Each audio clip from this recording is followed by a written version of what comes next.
Niba uri umukobwa cyangwa umugore, hari ibintu ukeneye gusobanukirwa byanze bikunze. Buri kwezi ujya mu mihango. Kubera iki? Ni ryari ushobora gusama? Ni iyihe misemburo igenga ukwezi kwawe? Ibyo byose ugiye kubisobanukirwa mu minota mike. Muri kumwe na Dr. Starke Muganga. Icyambere ukeneye kumenya ni uko imisemburo igenga ukwezi k'umugore itegekwa n'ubwonko, udusabo tw'intanga hamwe na nyababyeyi. Ubwonko bugira uruhare runini cyane kuko aribwo butegeka bukanagenzura indi misemburo yose igenga ukwezi k'umugore. Hari agace k'ubwonko kaba mu bwonko rwagati bita hypothalamus, gashamitseho akanyama gato gashinzwe kuvubura imisemburo bita hypophyse cyangwa pituitary mu cyongereza. Ni akanyama k'ingenzi cyane haba ku mugore cyangwa ku mugabo kuko ariko kagenga imisemburo yose igira uruhare mu mibonano mpuzabitsina, kujya mu mihango, kugira ubushake, gusama n'ibindi byose bijyanye n'imyororokere y'umubiri. Reka noneho twibande ku bijyanye n'ukwezi k'umugore. Ndagerageza kubisobanura mu buryo bworoshye bushoboka nubwo ubusanzwe ari isomo rirerire kandi rigoye kuryumva. Hari imisemburo 5 igenga uburumbuke bw'umugore ukeneye kumenya.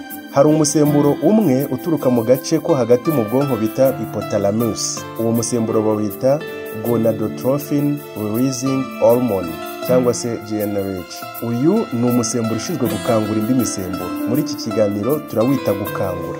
Hari indi misemburo 2 ituruka mu bwonko, ni ukuvuga muri ka kanyama kaba hagati mu bwonko munsi ya hypothalamus bita pituitary. Iyo misemburo 2 ni FSH, umusemburo ushinzwe gukuza igi ariwo turi bwite gukuza, na LH, umusemburo ushinzwe kurekura igi turi buwite kurekura. Iyi misemburo yo mu bwonko ikorana n'indi misemburo 2 ituruka mu dusabo tw'intanga no muri nyababyeyi. Hari umusemburo witwa estrogen ushinzwe gutuma igi rihisha, muri iki kiganiro turawita guhisha. Hari n'undi witwa progesterone ushinzwe kubaka icyari muri nyababyeyi, turawita kubaka muri iki kiganiro. Iyi misemburo uko ari 5 niyo igenda isimburana, maze ubwinshi bwayo cyangwa ubuke bwayo mu maraso akaba ari byo bigena igihe cya ovulation n'igihe cy'imihango, bikagena igihe ushobora gukora imibonano ugasama cyangwa igihe wayikorera ntusame. Reka noneho turebe uko bigenda. Buri kwezi umugore arekura igi rimwe, ari byo bita ovulation. Nkuko nabibabwiye, ibi biterwa n'imisemburo ituruka mu bwonko, mu dusabo tw'intanga no muri nyababyeyi. Ukwezi k'umugore gutangirana n'umunsi wa mbere w'imihango. Iyo wabonye imihango uhita ubara ko ukwezi kwawe gutangiye. Muri icyo gihe ka gace k'ubwonko kitwa pituitary cyangwa se hypophyse mu gifaransa gatangira kurekura umusemburo witwa gonadotrophin releasing hormone, umusemburo ushinzwe gukangura indi misemburo y'uburumbuke ariwo twise gukangura. Uyu musemburo ubwonko bohereza muri ka kanyama gato byegeranye kitwa hypothalamus unyuze mu dutsi duto tw'amaraso tubihuza, hanyuma hypothalamus nayo igahita ikanguka igatangira kurekura umusemburo witwa FSH. Uyu niwo ushinzwe gukuza intanga izasohoka muri uko kwezi, gukuza intanga izasohoka muri uko kwezi. FSH, wa musemburo ushinzwe gukuza intanga, iva mu bwonko ikajya mu maraso, ikazenguruka mu maraso mpaka igeze hepfo yo mu kiziba cy'inda muri twa dusabo tw'intanga cyangwa ovaire. Muri ovaire buri igi riba rizengurutswe n'amatembabuzi avanze n'ingirangingo nazo zivubura undi musemburo. Iyo FSH ihageze ituma estrogene yiyongera, igi rigatangira gukura, rigahisha bihagije. Niyo mpamvu hano estrogene twayise umusemburo ushinzwe guhisha igi. Uhereye igihe wagiriye mu mihango haba hamaze gushira igihe kiri hagati y'icyumweru kimwe n'ibyumweru 2. Muri iki gihe rero ubwonko bwongera kohereza wa musemburo gonadotrophin releasing hormone ushinzwe gukangura indi misemburo y'uburumbuke.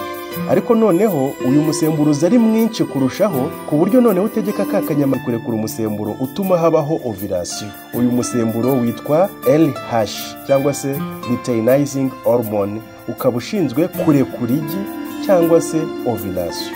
Mu masaha make uyu musemburo uhita uzamuka cyane ukaba mwinshi mu maraso, maze wagera kuri rya gi ryamaze guhisha bihagije, agasabo ririmo kakameneka, maze igi rigasohoka, ibi ari byo bita ovulation.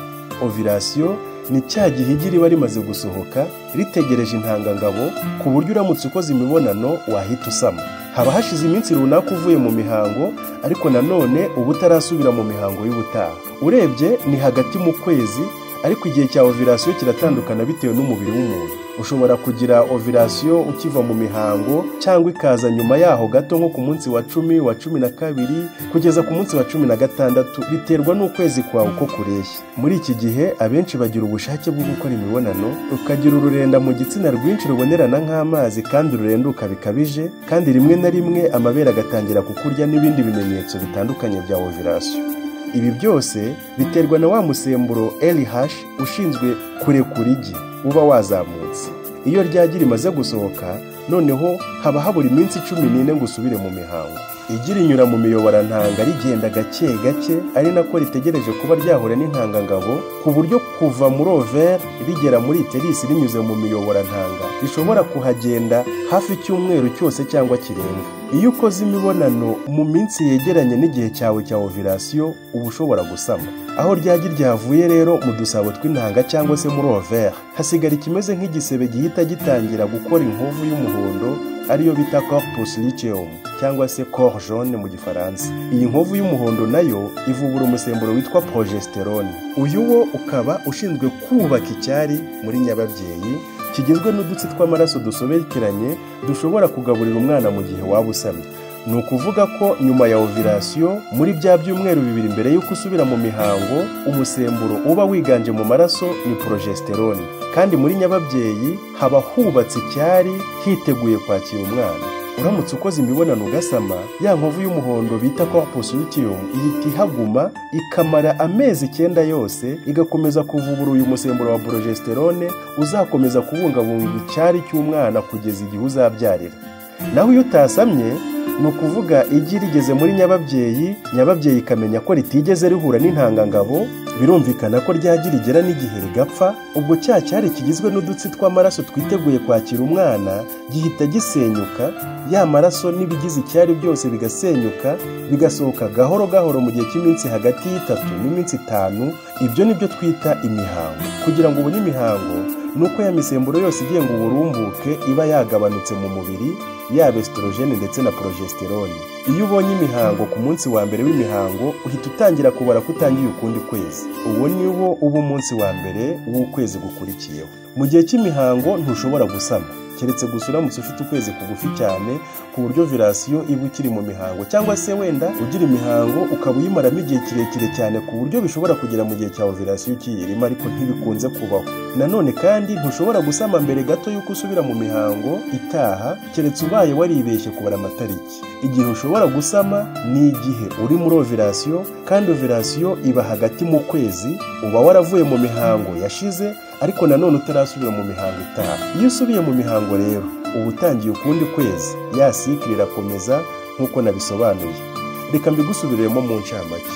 Ubwonko burekura umusemburo witwa gonadotrophin releasing hormone ushinzwe gukangura indi misemburo. Uyu uza ari mukeya ugatuma hypothalamus ivubura umusemburo witwa FSH ushinzwe gukuza igi. FSH ihita iba nyinshi mu maraso, yagera muri nyababyeyi igatuma ivubura estrogene ituma igi ritangira guhisha. Iyo rimaze guhisha, ubwonko bwohereza gonadotrophin releasing hormone, wa musemburo ushinzwe gukangura, ikaba nyinshi kurushaho, bigatuma none hypothalamus irekura umusemburo ugenga ovulation bita LH, wa musemburo ushinzwe kurekura igi. Uyu uhita utuma agasabo kameneka maze igi rigasohoka, ari byo twita ovulation. Aho igi rivuye hasigara igisebe bita corpus luteum cyangwa se corps jaune, kivubura umusemburo witwa progesterone ushinzwe kubaka icyari muri nyababyeyi. Uyu utuma nyababyeyi yisuganya, igakora icyari yiteguye kwakira umwana, ariko waba utarasamye nyuma y'iminsi runaka cya cyari kigasenyuka, maze ukabubonye imihango, maze bikongera bigatangira, ugatangira ukundi kwezi, bikongera bikisubiramo bityo bityo. Iyo niyo cycle ya buri mugore, uruhererekane bita cycle menstruel cyangwa se menstrual cycle, ari byo mu Kinyarwanda bita ukwezi k'umugore. Ni ukuvuga uruhererekane rw'imisemburo igenga ibihe by'uburumbuke rutuma umugore ajya mu mihango buri kwezi. Mwakoze gukurikirana iki kiganiro, mwari kumwe na Dr. Muganga. Niba utarakanda subscribe, witegereze, bikore rwose nonaha. Murakoze, naho ubutaha.